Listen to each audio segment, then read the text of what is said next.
More than that. More. You're a little girl. Come on. More.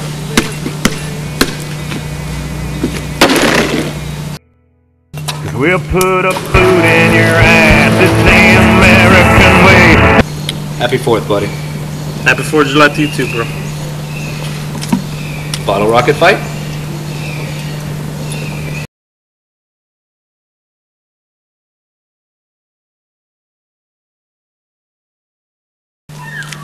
Let's do it. 10 paces and turn. On my mark. 1, 2, 3, 4, 5, 6, 7, 8, 9, 10.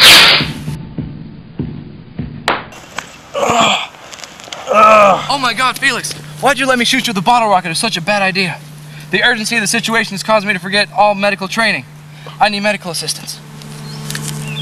I heard you need medical assistance. Are you a man nurse? No, I'm first aid man.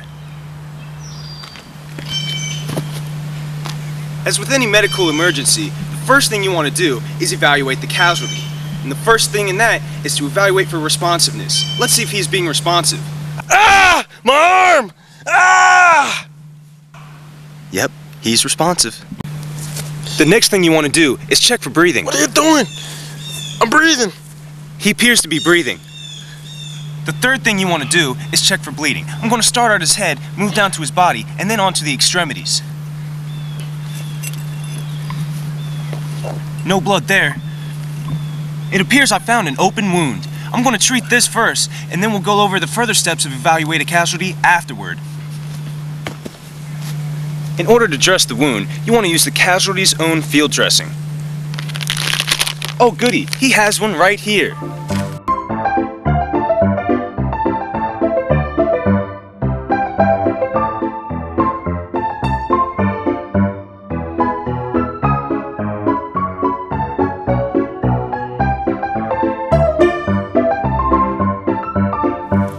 It appears to have stopped the bleeding.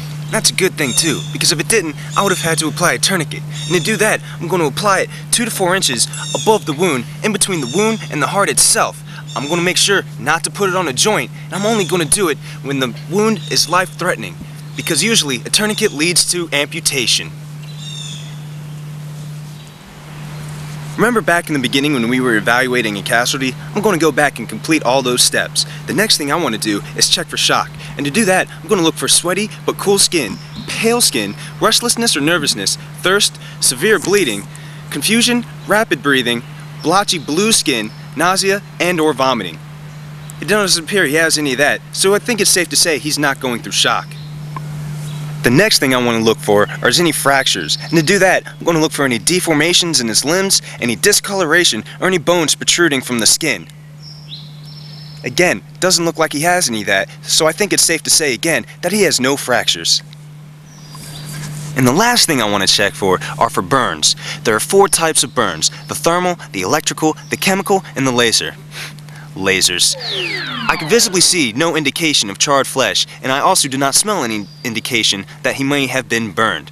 But if that was the case, first thing I'm going to do is remove the source of the burn. Then I'm going to remove any clothing or jewelry that is attached to the burn. Then I'm going to apply his own field dressing. And that would be how we take care of any burn.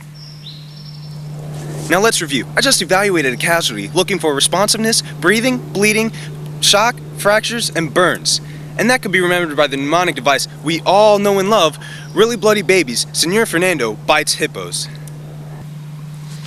Thanks for saving my friend, First Aid Man. Thanks for saving my life, First Aid Man.